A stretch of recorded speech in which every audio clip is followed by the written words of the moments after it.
കേന്ദ്ര മന്ത്രിസഭയിൽ അംഗമാകുമോ എന്നുള്ള ചോദ്യത്തിന് സുരേഷ് ഗോപിയുടെ ഉത്തരം കേരളത്തിന്റെ സമഗ്ര വികസനത്തിന് 10 വകുപ്പുകളിൽ സ്വാധീനം ചെലുത്താൻ കഴിയുന്ന ഒരാളായി തീരാനാണ് ആഗ്രഹം എന്നതായിരുന്നു.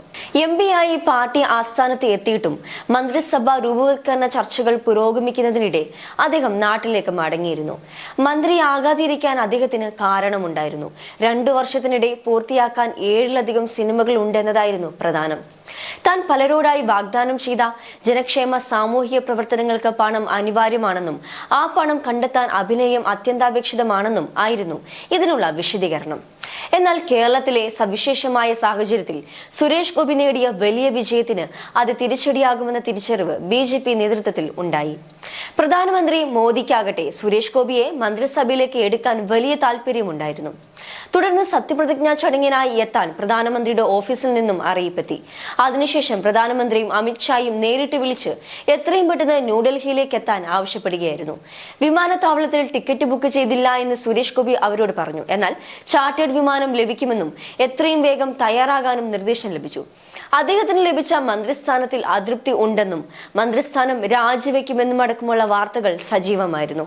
എന്നാൽ മന്ത്രിസഭയിൽ നിന്ന് രാജിവെക്കുന്നത് അജണ്ടയിൽ ഇല്ല എന്നാണ് കേന്ദ്രമന്ത്രി സുരേഷ് ഗോപി അവസാനമായി പ്രതികരിച്ചത്.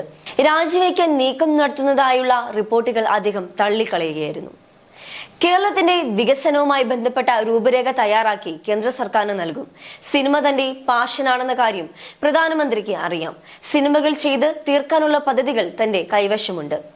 അവ തീർക്കുന്നത് സംബന്ധിച്ച ചില ധാരണകൾ ഉണ്ടാകേണ്ടതുണ്ട്. എന്നല്ലാതെ രാജിവെക്കുന്നതുമായി ബന്ധപ്പെട്ട് ഒരാലോചനയും ഇല്ല എന്നും സുരേഷ് ഗോപി പറഞ്ഞു. ക്യാബിനറ്റ് പദവി പ്രതീക്ഷിച്ചിരുന്നില്ല എന്നും സഹമന്ത്രി സ്ഥാനമാണെന്നത് അറിഞ്ഞതുകൊണ്ട് തന്നെയാണ് സത്യപ്രതിജ്ഞാ ചടങ്ങിന് എത്തിയതെന്നുമാണ് ലഭിക്കുന്ന വിവരം.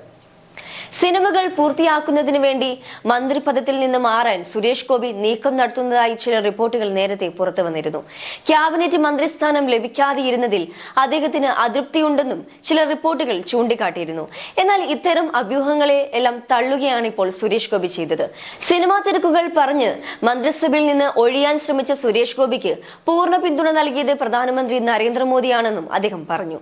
സിനിമയാണ് വരുമാന മാർഗമെന്നും ലഭിക്കുന്ന പണത്തിൽ കൂടുതലും സമൂഹത്തിനായി ചെലവാക്കുകയാണെന്നും സുരേഷ് ഗോപി പ്രധാനമന്ത്രിയെ അറിയിച്ചിരുന്നു.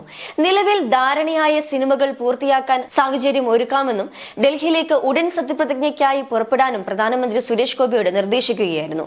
സ്വതന്ത്ര ചുമതലയുള്ള സഹമന്ത്രി സ്ഥാനവും സിനിമയുടെ തിരക്കുകളുടെ പശ്ചാത്തലത്തിൽ സുരേഷ് ഗോപി വേണ്ട എന്ന് വയ്ക്കുകയായിരുന്നു. ആന്ധ്രയിൽ നിന്നുള്ള നേതാവായ നടൻ പവൻ കല്യാണിനും സുരേഷ് ഗോപിക്കും ക്യാബിനറ്റ് പദവിയോടെ മന്ത്രിസ്ഥാനം നൽകാനാണ് ആലോചന ഉണ്ടായിരുന്നതെന്നാണ് സൂചന. പവൻ കല്യാണുമായി സുരേഷ് ഗോപി ചർച്ച നടത്തിയതായാണ് വിവരം. ക്യാബിനറ്റ് റാങ്ക് ലഭിച്ചാൽ സിനിമയിൽ അഭിനയിക്കുന്നതിലുള്ള തടസ്സങ്ങൾ പവൻ കല്യാൺ സുരേഷ് ഗോപിയെ അറിയിച്ചു. പവൻ കല്യാൺ മന്ത്രിപദം ഏറ്റെടുത്തതുമില്ല. ഇതോടെയാണ് മന്ത്രിപദം ഏറ്റെടുക്കാനില്ല എന്ന് സുരേഷ് ഗോപി കേന്ദ്രത്തെ അറിയിച്ചത്. പ്രധാനമന്ത്രിയോടും ഇക്കാര്യം സുരേഷ് ഗോപി വിശദീകരിച്ചു. സിനിമകൾ വേഗം തീർത്ത് ക്യാബിനറ്റ് പദവിയിലേക്ക് വരാമെന്നായിരുന്നു കേന്ദ്രത്തിന്റെ നിർദ്ദേശം. സിനിമകൾ തടസ്സപ്പെടാത്ത സാഹചര്യം ഒരുക്കാമെന്നും വ്യക്തമാക്കി. ഇതോടെയാണ് സുരേഷ് ഗോപി സഹമന്ത്രി സ്ഥാനം ഏറ്റെടുത്തത്. നിയമസഭാ തെരഞ്ഞെടുപ്പിന് മുന്നോടിയായി ഏറ്റെടുത്ത സിനിമകൾ പൂർത്തീകരിച്ചാൽ സുരേഷ് ഗോപി ക്യാബിനറ്റ് പദവിയിലേക്ക് എത്തുമെന്നാണ് സൂചന. നിയമസഭാ തെരഞ്ഞെടുപ്പിൽ ഇത് BJPക്ക് ഗുണകരമാകുമെന്നാണ് വിലയിരുത്തൽ. ഇന്ന് വകുപ്പുകൾ സംബന്ധിച്ച തീരുമാനമാകുന്നതോടെ തന്റെ വകുപ്പിന്റെ ക്യാബിനറ്റ് മന്ത്രിയുമായി സുരേഷ് ഗോപി കൂടിക്കാഴ്ച നടത്തും. സിനിമാ വിഷയം ഉന്നയിക്കും. പ്രധാനമന്ത്രിയുടെ നിർദ്ദേശങ്ങളും പങ്കുവയ്ക്കുമെന്ന് അറിയുന്നു. അതിനുശേഷം നാളെ കണ്ണൂർ വിമാനത്താവളത്തിലെത്തും. തൃശൂരിൽ സ്വീകരണ പരിപാടിയിൽ പങ്കെടുത്ത ശേഷം തിരുവനന്തപുരത്തേക്ക് എത്തും.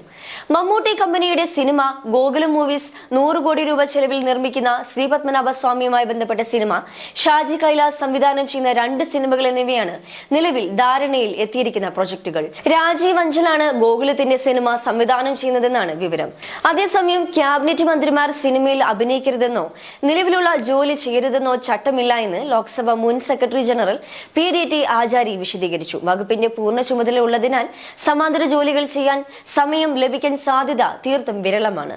രാജ്യത്തെ പ്രമുഖ അഭിഭാഷകർ മന്ത്രിപദവി വഹിച്ചപ്പോൾ ജോലി താൽക്കാലികമായി ഉപേക്ഷിച്ചിരുന്നു. സഹമന്ത്രിമാർക്ക് വലിയ ഉത്തരവാദിത്തങ്ങൾ ഇല്ലാത്തതിനാൽ ആവശ്യമെങ്കിൽ മറ്റു ജോലികൾ ചെയ്യുന്നതിന് തടസ്സമില്ല എന്നും PDT ആചാരി ചൂണ്ടിക്കാട്ടി.